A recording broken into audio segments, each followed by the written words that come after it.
Thank you very much, Martha Zala. I am so sorry about the power, folks. Could everybody who's with the rally please come in front of the stage, please? I need everybody this way. All right. Now, we had a little power problem a minute ago. But we're not defeated. Power's back on. But my friend Terry Anderson, I promise you, can do this without a microphone. Ladies and gentlemen, my friend Terry Anderson.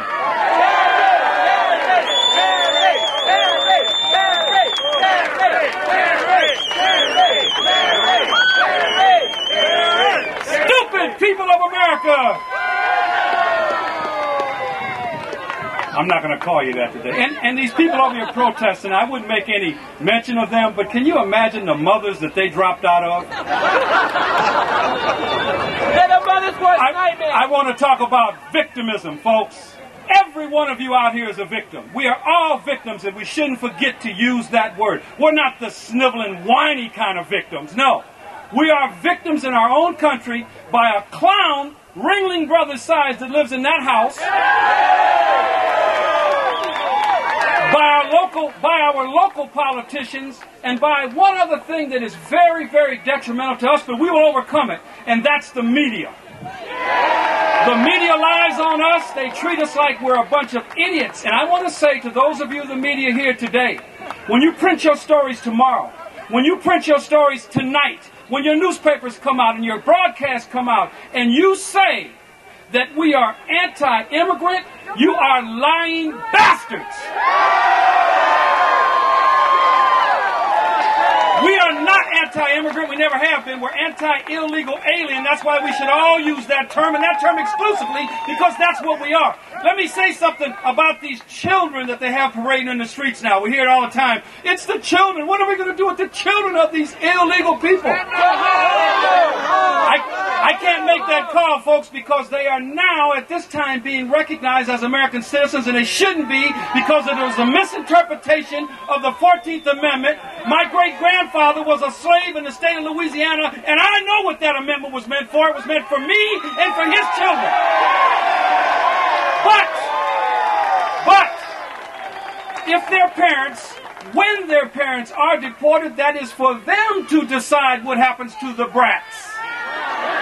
They are to decide whether they take them to their country of origin or leave them here with somebody, but it is their parents who put them in that position and not us.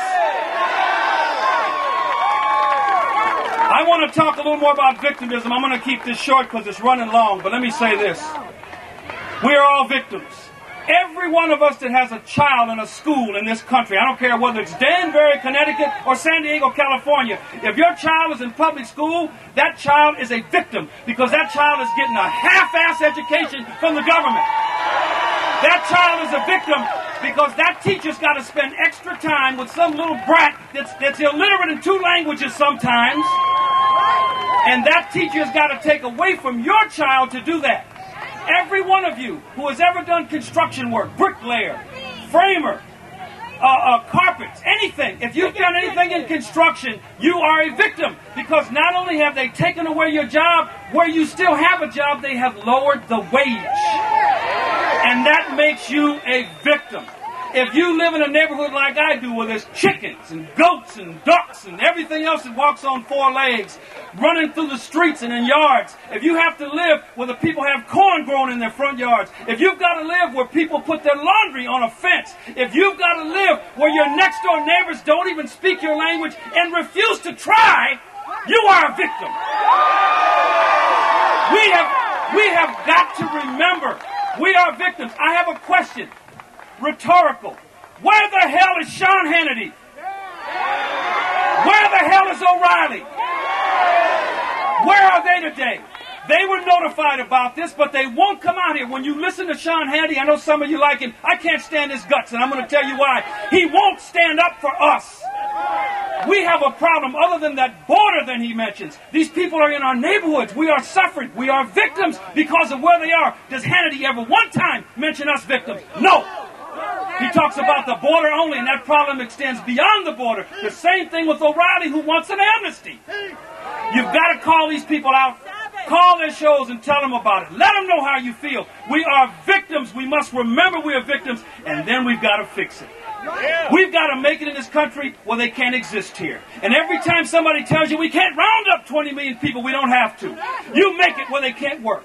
You make it where they can't buy. You make it where they can't sell. You make it where they can't open up a business. You make it where they can't educate, medicate, incarcerate. If you do that, they will go home.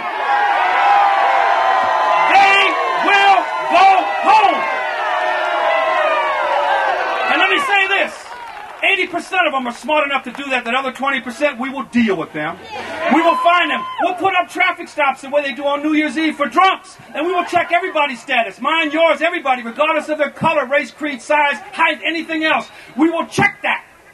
And once we find them, they will be deported after they give us a year of their life out there in that Mojave Desert with Sheriff Joe Arpaio.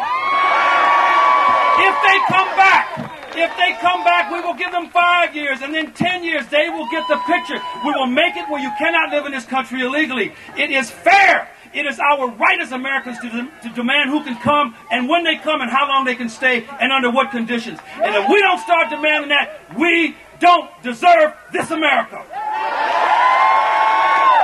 I want to thank D.A. King and Roger Hedgecock and FAIR for putting this thing together. It's fabulous. I'm the first guy to broadcast. I'm so happy and proud of that. We're going to rattle their teeth tonight. Roger and the rest are going to rattle their teeth tomorrow. We're going to put their feet to the fire, and we're going to give them hell. We will do like Harry Truman said. We'll give them the truth and make them think it's hell.